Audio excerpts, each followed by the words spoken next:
Hi, everyone. We're just waiting a minute for everyone to be admitted, and then we'll get started.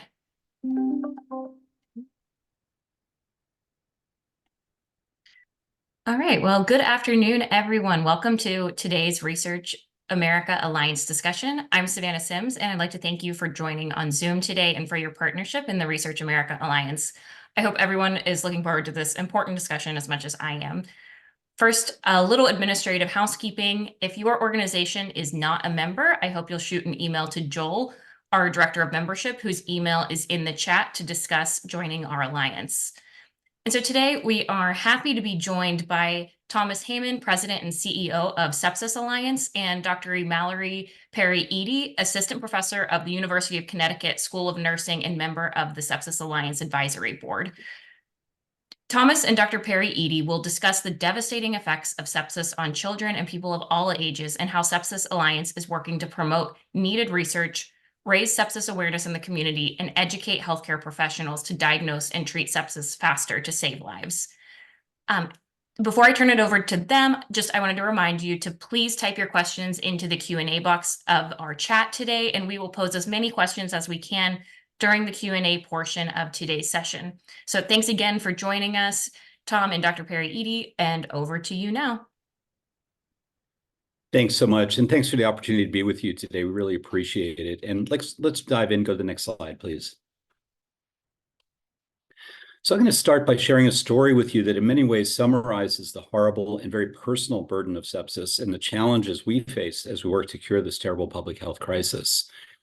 So this is Lachlan's story. I've gotten to know the family quite well. On a Friday in January of 2020, Lachlan DeSantis, who was a happy and healthy 5-year-old, Frederick County, Maryland, had a low-grade fever and body aches, not atypical for a child that age. And by Sunday, his mom, Brooke, brought him to local urgent care. They were pretty concerned. And there he was diagnosed with, flu and mild dehydration, and he was sent home to rest and get fluids. Also a pretty common story.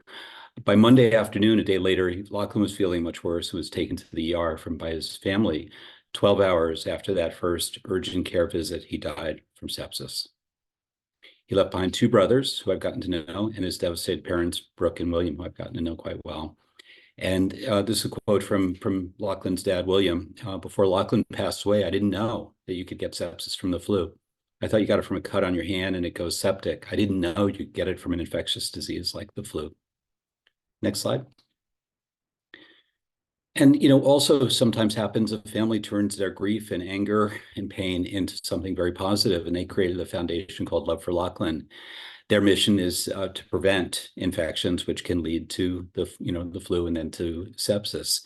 And what they do is they provide free flu vaccines, and they go to underserved communities and they kitted out this van, and you see it there. And they really are doing tremendous work, really, honoring their son's legacy.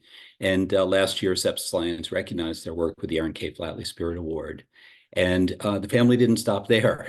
They worked in the state of Maryland to put into action something called Lachlan's Law, which against all odds was signed into law on May 16th. And I had the privilege of being there with Governor Moore for the signing and testified in support of Lachlan's Law earlier this year. It calls for mandatory sepsis protocols for adults and children at all Maryland hospitals and urgent care centers. So in hospitals, it would be for treatment. In urgent care, it would be for referral, something that was not done with Lachlan. It also calls for annual education training of all staff and goes into effect in just a couple of days. Next slide. So it's really, Lachlan's story is really a wake-up call and can also be seen as a catalyst. So there you see Governor Moore signing Lachlan's Law, across the 4 pillars that we work in: public education. So the family didn't know. There was a lot they didn't know about the potential for the flu, just the average flu to turn into something more dangerous, something more perilous. And they're not alone. Only 15% of the country knows the most common symptoms of sepsis. And, given that most cases start in the community and it's more common than stroke and more deadly than stroke, it's really important that we make our nation sepsis aware. It also shone a light into the fact that, the folks at the urgent care really weren't tuned in to this potentially could be something more dangerous. So that comes down to health care provider readiness and training. And from a policy and advocacy point of view, now Maryland has these, safeguards in place. Will this happen nationally? Will it be implemented in a way that actually works? Is there sufficient buy-in? Is there, a kind of an overall need to perform under this new law? And how do we continue to prioritize sepsis at the state and federal level? And then in terms of research, funding, and innovation, the urgent care didn't have the necessary tools to do a quick diagnosis to see if this was purely viral or had become something bacterial, or was there septic response happening? They didn't have those tools in place. They might exist, but they're not being reimbursed, or they might not exist yet. We need to really better understand the heterogeneity of infections and the pathway to sepsis. And that's part of the work that Sepsis Alliance is doing with the FDA, ASPR, and BARDA in our collaborative community called the Sepsis Innovation Collaborative. So importantly, a child like Lachlan dies from sepsis every 90 minutes in the US. We can and we must do better. Next slide. So Sepsis Alliance was started also out of a tragedy. In our case, it was Dr. Carl Flatley, seen here with his daughter, Erin. Dr. Flatley had never heard the word sepsis before. He was an oral surgeon in Tampa, Florida.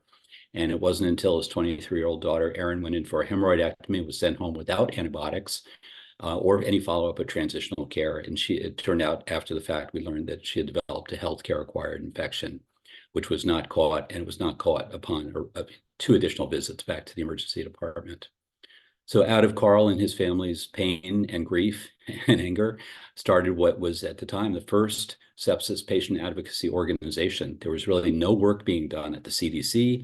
Microsoft didn't even have the word in its dictionary, believe it or not. So we got started in 2007, co-founded the Global Sepsis Alliance in 2010, which now has 100 members across the globe working together collaboratively to facilitate education, training, research, and policy. And we work with lots of partners across the continuum: patients, healthcare providers, researchers, government agencies, and also industry partners. The focus is on infection prevention. There can be no sepsis if there's no infection. Early recognition and treatment, healthcare-acquired infections, antimicrobial resistance, very importantly, and health equity, very importantly. And our vision is a world in which nobody is harmed by sepsis. Next slide. So we developed this mnemonic, TIME, like stroke has fast, for the most common symptoms of sepsis. And it's important to remember, sepsis is not an infection. It is your body's response to an infection. Next slide. So it's a major public health crisis, very large denominator, 1.7 million cases in the US each year, 50 million globally, very high mortality rate, numerator of 350,000 adult deaths. Mallory will talk more about pediatric impact. And, as we know, COVID-19 is a viral infection, and most of the fatal deaths and complications from COVID-19 were sepsis. It's a medical emergency, requires rapid identification and treatment. Mortality can increase by up to 8% with every hour of delayed treatment. And as I said, most cases start in the community, although many start in the hospital as well. Most at risk, very young, anyone with a chronic disease or immune compromising condition, older adults, 60 plus, unfortunately, and medically underserved communities. But remember, anyone can get sepsis, like Lachlan, like Erin. Next slide. So the burden story continues. It's the #1 cause of death in US hospitals. 1 out of 3, 35% of people who die in a hospital are dying related to sepsis. It's the #1 cost of hospital and skilled nursing care, $62 billion each year. #1 cause of hospital readmissions, fully 40%, 2 out of 5 patients who are lucky enough to survive, 2 out of 5 are back in the hospital within 90 days. Amputations, 14,000 patients require amputations each year. And 60% of survivors experience worsened cognitive, mental, and/or physical functioning. Maternal sepsis is now the #2 leading cause of maternal death in the US. And AMR, as we know, is making a bad situation worse, as we won't have antimicrobials to treat infections. Additionally, Black and other non-white individuals have nearly twice the incidence of sepsis as white individuals.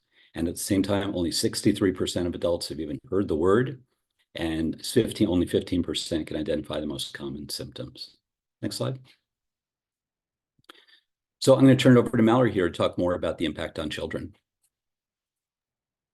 Thanks, Tom. So, unfortunately, very similar to with the adult population, children are not safe from sepsis either. Sepsis impacts about 25 million children every year and takes more than 3 million of these children. In the United States alone, more than 75,000 develop severe sepsis each year. Severe sepsis generally indicates an ICU admission, and almost 7,000 of these children die. This is more than those who die of pediatric cancers. Most often, we think of pediatric cancers as being the leading cause of death. Unfortunately, sepsis, which can concurrently occur with cancers as well and other conditions. Caring for children in the hospital with sepsis is about $7.3 billion per year, and about one-fifth of all pediatric hospitalization cost. And the average length of stay, this includes whether or not they're in the pediatric ICU versus the acute hospital setting, is 31 and a half days, which is nearly 8 times the average day of other conditions. Considering they are children, this is obviously impacting their development. They're missing school, also has a burden on the family as well.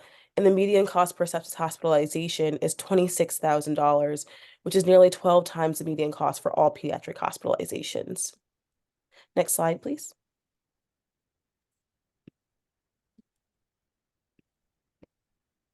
And so the most common infections that can cause sepsis in babies include those which we have vaccinations for. RSV, which is a very common respiratory infection in young children, CMV, E. coli, Candida, which is yeast, herpes simplex virus, Listeria, and COVID-19, particularly like it's very similar seen in adults. Those who are very young and those who are very old are generally those most at risk. So we think about our neonates being kind of those who are most susceptible to these infections and due to their immature immune systems. And especially those who have complex medical conditions who may not be able to receive these vaccines at the recommended times makes them more vulnerable to these infections. And those particularly are, again, those that are preventable, such as rubella, varicella, now that we have chickenpox vaccine, and Haemophilus influenza type B, which children get upon birth. Next slide, please. Complications of sepsis in children. So as I mentioned, there's different levels of sepsis. There's sepsis and then there's severe sepsis. When a child goes on to severe sepsis, as Tom mentioned, there's a misnomer that sepsis is an infection of the blood. It's not necessarily true. It's more the body's response to it's an overwhelming response to an infection of some sort. And what can happen is the body can go into shock. Your cardiopulmonary system essentially shuts down as it's trying to fight this infection, and you can lead to acute respiratory distress syndrome, where children are unable to breathe and all but their lungs stop working and they require ventilatory support or other means of oxygenation. They can go into multiple organ dysfunction syndrome where their vital organs shut down. What happens here is the blood kind of shunts away from the areas that aren't important. So like your limbs, which can lead to amputations because the blood is going directly to the important places, like your brain, kidneys, and liver. And unfortunately, when those shut down, the child's in a devastated state. And then they can go also into what we call disseminated intravascular coagulation, where your body is trying to fight off these areas. It includes small clots throughout the body. And what can happen is then you have increased bleeding, also can leading to stroke as well and future amputation. Next slide, please. Luckily, even though it is the leading cause of death in children, many children who acquire sepsis do survive. And something that we need to shift our framework to is not just the mortality rate of sepsis in children, but also the new morbidity or kind of the acquired loss of function that these children may have in thinking of survivorship.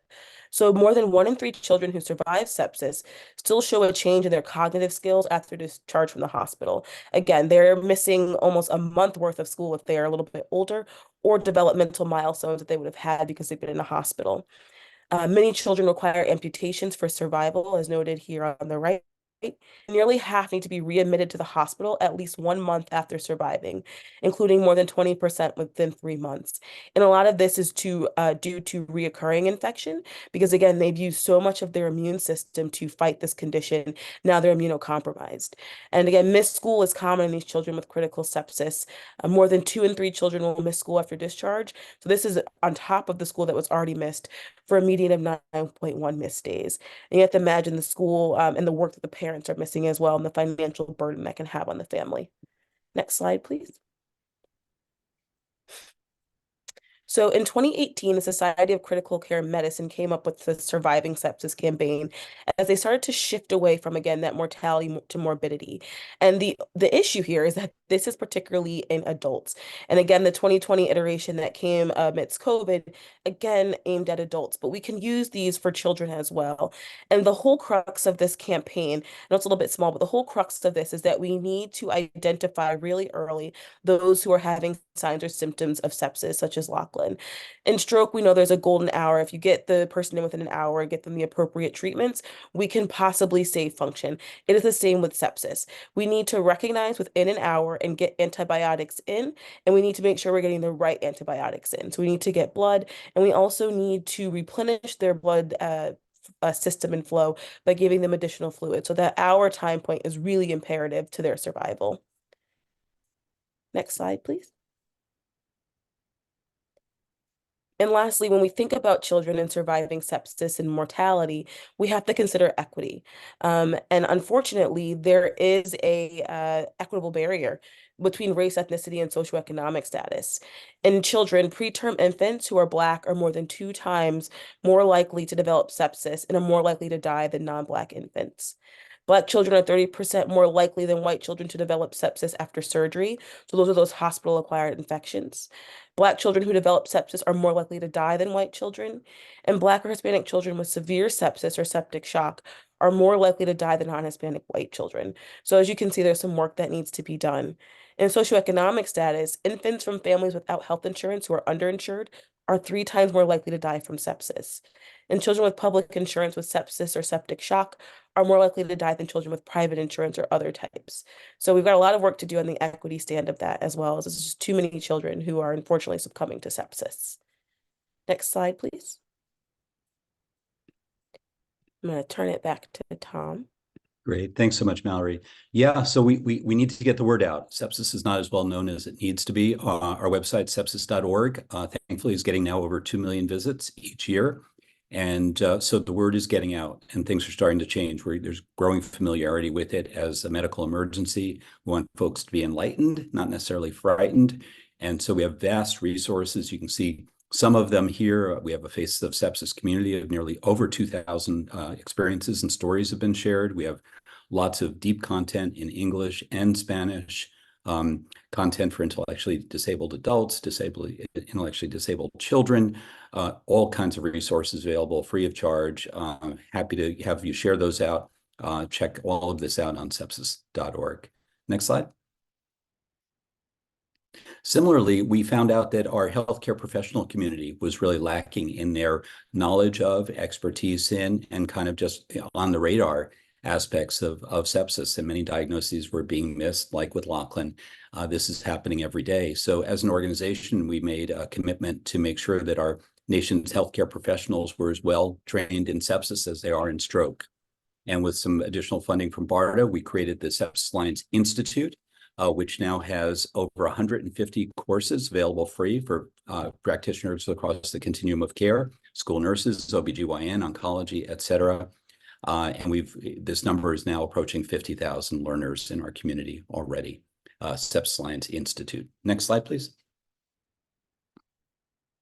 So turning to advocacy, we have, in addition to Lachlan's Law, we were very instrumental in reauthorization of the SEP1 measure, which requires hospitals treating adults to have a sepsis protocol in place. That will now become part of value-based purchasing.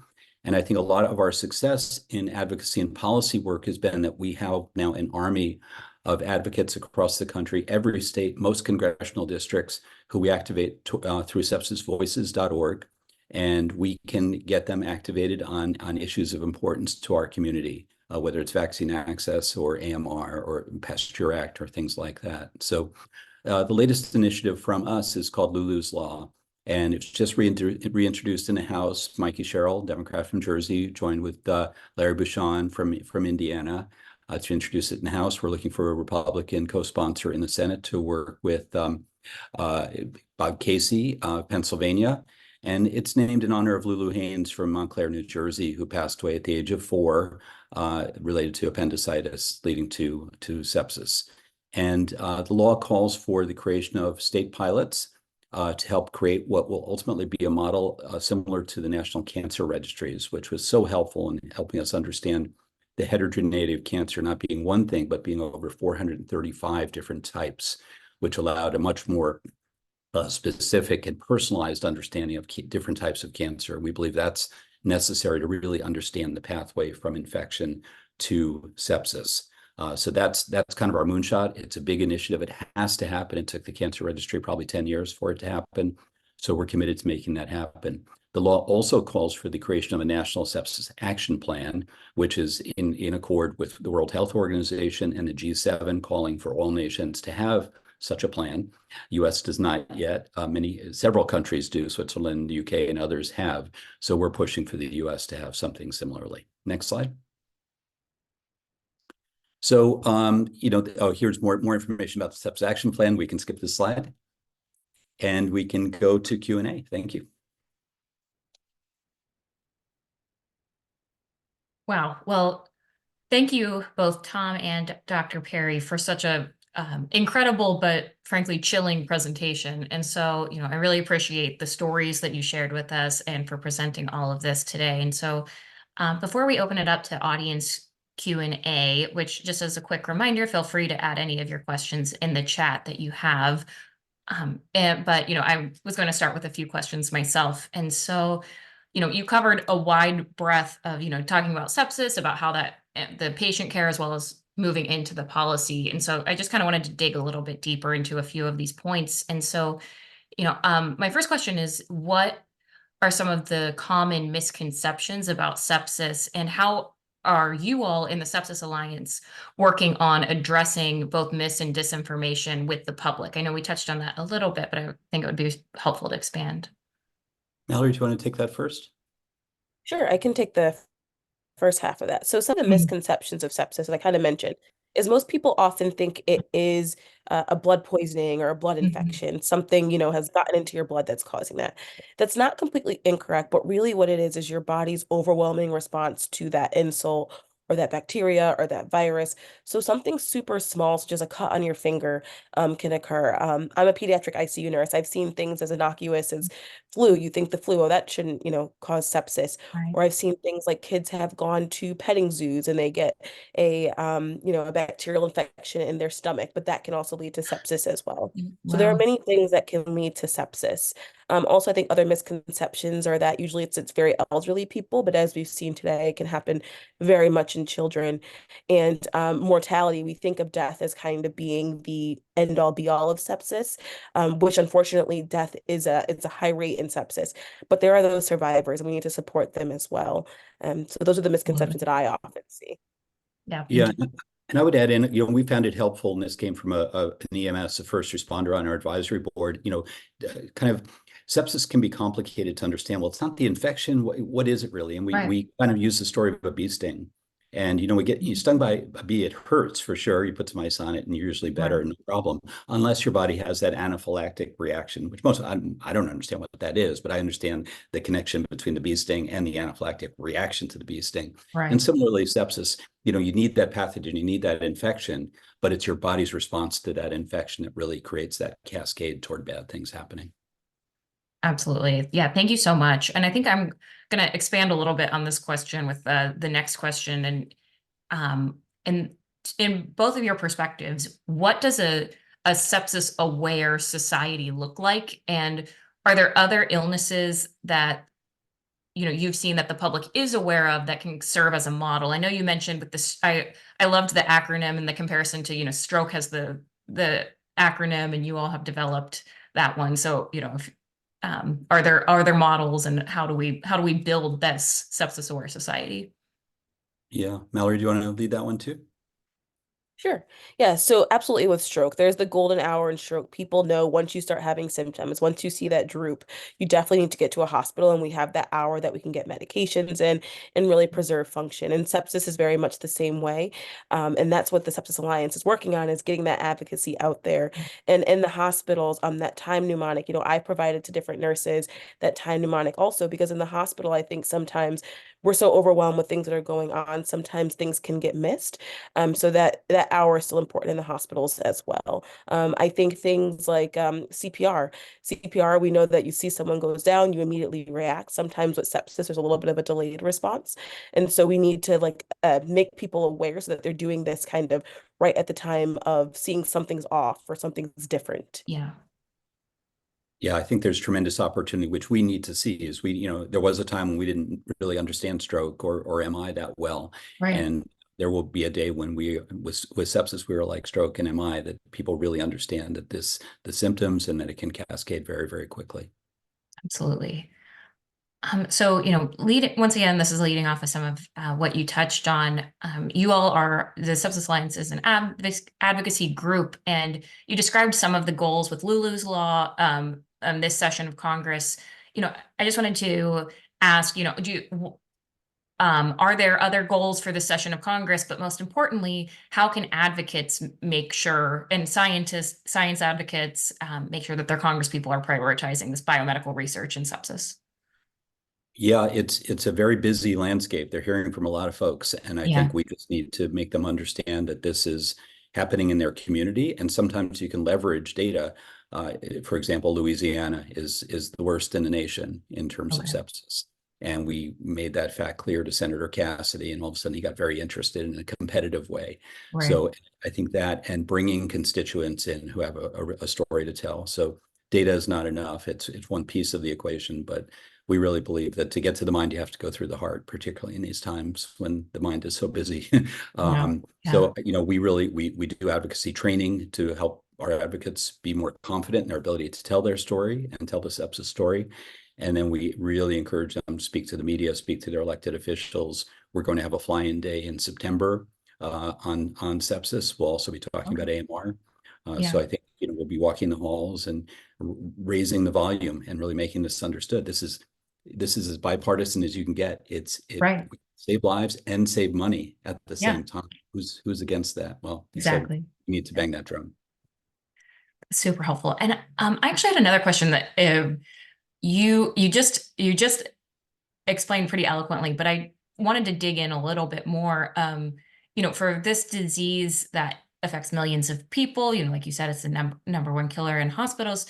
How do you find that balance, and what advice do you have on when individual stories are more meaningful than those population data? How do you strike that balance as an advocate, and what would you recommend to others?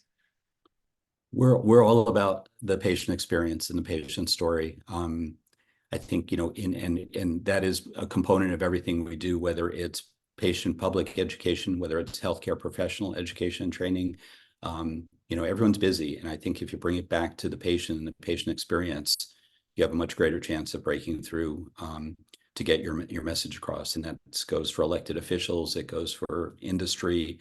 So we're doing a lot of offering and having patient advocates go and speak to corporations so that they get more inspired about the work that they were doing, speaking to legislators to get them better educated and caring about this issue. And on and on. Mallory, I don't know if you have anything to add on that.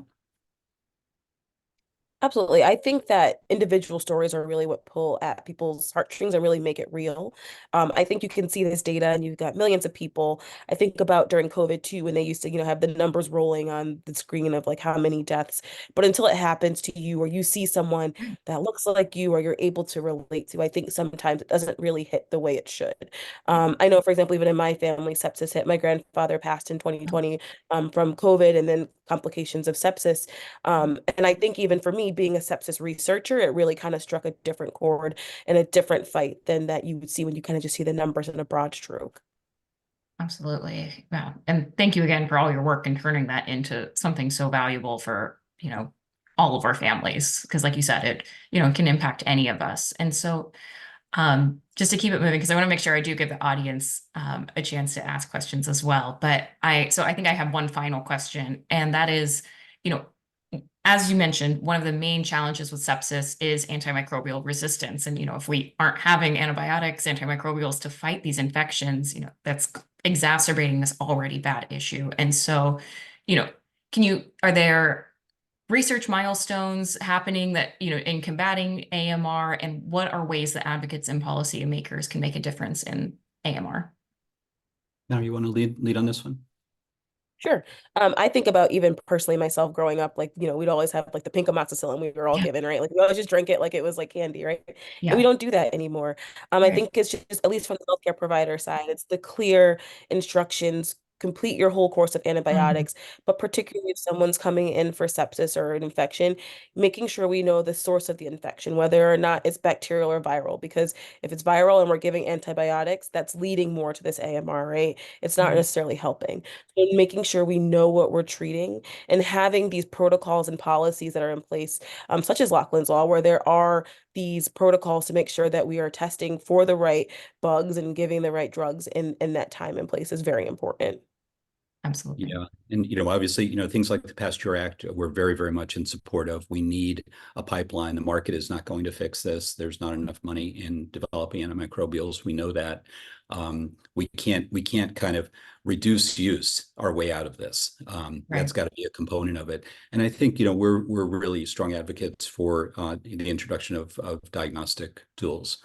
COVID was a great example of that, where clinicians, and I really, I respect the challenge they had. They didn't know if it was viral or bacterial, so they had to assume the worst and started a Exactly. bacterial, strong antibiotic regimen.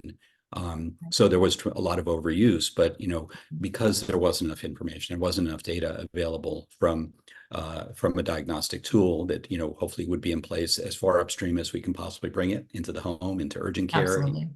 And I think that would be a tremendous help. And then public education, we did a survey 2 years ago now, and only 50% of the country and other countries are even have heard the term antimicrobial resistance. So Wow. it's hard to get activation when people haven't even heard of it yet. And we need to Yeah. make it real again with all the other issues people are facing. It's kind of like the climate change of healthcare.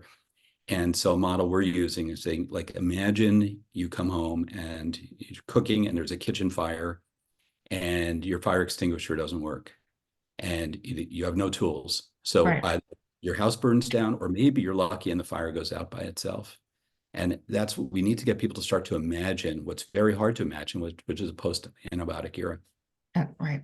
So scary to think about. Yeah. And I know, I have a small child, and it's always hard, right? Making those, do I take them? Do I want to give them the antibiotics? And obviously this is why, I go to a good pediatrician that can help make those calls for us. But, um, I think I am going to ask my colleague Jacqueline to join me so that she can bring up some of the questions that we've received from the audience so far. And, just a quick reminder, you can still feel free to put those in the chat. Thanks, Jacqueline. Thanks, Savannah, and thanks, Tom and Dr. Perry-Eaddy. This has been great. I really appreciate the presentation and conversation so far, and those are such alarming statistics. So turning to some audience questions, I believe you touched on this first part a bit, but to expand, how would an ideal diagnostic function to help patients receive the right treatment as early as possible? For example, should it be able to tell virus versus bacteria apart, or does it need to be more species specific? Is it a 4-hour time to result sufficient, or does it really need to be 2 hours? Lastly, what are other key characteristics needed in a sepsis diagnostic? Boy, I'm gonna let Mallory take that one. Yeah, great question. So, kind of all of those. So, the ideal, it would obviously differentiate between virus versus bacteria or fungus. Because right now our current methods are we kind of draw a bottle of blood and then we let it sit and we watch it grow. And we may not get results back for at least 24 to 48 hours, whether or not something grows. And from there we can get the specificity of what that virus or bacteria is. But ideally we would know what the species is.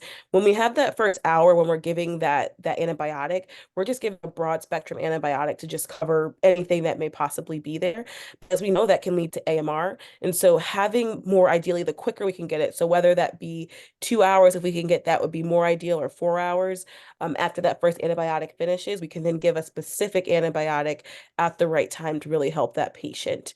And then other characteristics needed in a diagnostic. For children particularly, there is a new diagnostic criteria that just came out in January called the Phoenix diagnostic criteria. Really, what that looks like is not necessarily the factors that are in the blood, but more so the physical and the clinical presentation. So looking if the child has fever, whether or not they have blood pressure or cardiovascular instability. And this way we could tell whether or not they've gone into shock, which or whether or not they have just regular sepsis. So it's more the clinical picture in conjunction with the actual blood markers that let us know kind of what's going on. So you kind of need both, but I do think diagnostics are where the future of this work is going. Great. Thank you, Mallory. For our next question, how can we ensure tests are done for flu, COVID, and strep instead of just the doctor assuming it's viral? Too many are dying because it's assumed viral.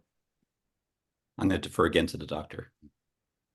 That's a great question. And I think a lot of it, unfortunately, is patient advocacy. I think a lot of times, like similar to Lachlan's story, they went in, the family went in, and they were kind of sent home, and then kind of came back because he wasn't feeling as well.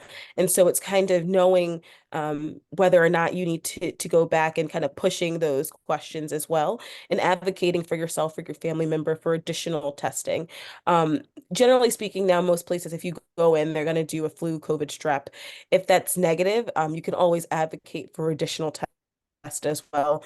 If they don't do them by just kind of by the standard of care, it's advocacy. There's an interesting law being passed. I think it's being passed today, in fact, in the UK, and I can't remember the child's name, but it requires, it gives patients and family members the right to a second opinion. And they're testing it, I think, in about 150 hospitals in the UK, and that's interesting. We tell folks to always bring an advocate with you because if you're not well, you're not going to be a good advocate. And it's scary to advocate for yourself against the medical establishment. And we always say, always ask, could it be sepsis, to put it on their radar. We've heard a lot of practitioners and professionals who say, it just wasn't on my radar. It was the last thing I thought of, and it has to be the first thing or up there on number 1 or 2, given how common it is and how quickly it can progress. Thank you. That's a really good point. And again, very scary. Earlier in your presentation, you mentioned that we need to make our health system sepsis ready. Can either of you speak more to the current research and application of medical practices that may improve the prediction of sepsis? Mallory, I'll let you start. Sure. So being in a clinical setting, a lot of hospitals now are adopting these protocols or pathways, these critical pathways that help to identify. And now with, I guess with AI, a little bit of artificial intelligence and kind of mapping procedures, a lot of the electronic health records now have what we call clinical decision like indicators and awareness tools. And so if you put in a patient's vital signs and kind of their clinical picture, it will send you an alert. It's called a best practice alert or a BPA. And the BPAs come through and they will tell you this patient is high risk for sepsis. You need to notify the provider and you should be thinking about this. And so if your institution has that implemented, it makes it very helpful because it makes the providers think, okay, let me think about sepsis. And then once that's triggered, a whole pathway comes down of the medications that should be given and this such. Again, it's through a computer. So sometimes you get those false positives that come through. And so you need to have the training and awareness to kind of sift through those BPAs that come through and who really is going to benefit from this. And I think that's where the training comes along, which the Sepsis Alliance is doing a great job of educating healthcare providers. Yeah, and I think this is where, Sepsis Alliance is really excited about Lulu's Law because AI has tremendous potential, but it's very hungry for data. And we don't have enough data yet, given that, thousands, millions of different possible combinations of patient plus pathogen plus immune response. And so the idea behind Lulu's Law is like the cancer registries, we would have millions and millions of longitudinal patient experiences, de-identified, of course, that would give us profiles of folks, including where they live and the toxicity of their environment, to what comorbidities they have, what vaccines they have, family histories that would all give healthcare professionals a much better idea of who's much more likely to decompensate. to have bad outcomes, and where you should probably prioritize getting antibiotic on board more quickly. So I think that kind of a future is something that's going to be very, very exciting, both for improving outcomes, fewer amputations, fewer deaths, for sure, fewer readmissions, and also less of a strain on antimicrobials. And along those lines, I think that's really important for equity as well. A lot of these AI models are built from certain populations, and that's where some of these disparities come from, because they're not applicable to wider populations. So having a large registry such as that or a database is going to be really helpful for future decision making and diagnostics. Yeah, absolutely. Thank you both. Really great points. On to our next question. We had a few that are kind of very specific to a patient that would be entering a hospital for sepsis. If a patient or patient advocate is worried about sepsis, how can they escalate their concerns in a constructive fashion? And also, if someone is an older patient, how to prevent it when they're bedridden or mobility is compromised. Doctor? So as far as advocacy, it's speaking up for yourself and saying it in a way that's very matter of fact, getting to know your facts, going to the Sepsis Alliance, there's resources there, that time mnemonic, kind of going from there and saying, I'm seeing these signs and symptoms. I think this is sepsis. Can you please check them out for this? And really advocating for that. And a lot of children's hospitals, there are these escalation clauses, I guess that you can say, where parents and families can advocate. I don't know that we're necessarily there in some adult hospitals, but in children's hospitals, if you feel something's wrong, you can essentially call what we call a medical response, kind of on your own child. So that is something that I certainly advocate families to do. And then regarding the second part of that question, for elderly individuals, what can you do for someone who's bedridden? This happens in children as well. It's really making sure that you're checking their skin. Skin is our largest organ. And it's an entryway for bacteria, for viruses, just particles. So making sure their linens are clean. But what's really important is mobility. If they're unable to mobilize themselves, making sure we're turning them every 2 hours, checking their skin, making sure there's no bed sores. If there are open wounds, appropriately dressing them, and treating them properly, getting a skin consult if you can because you're concerned.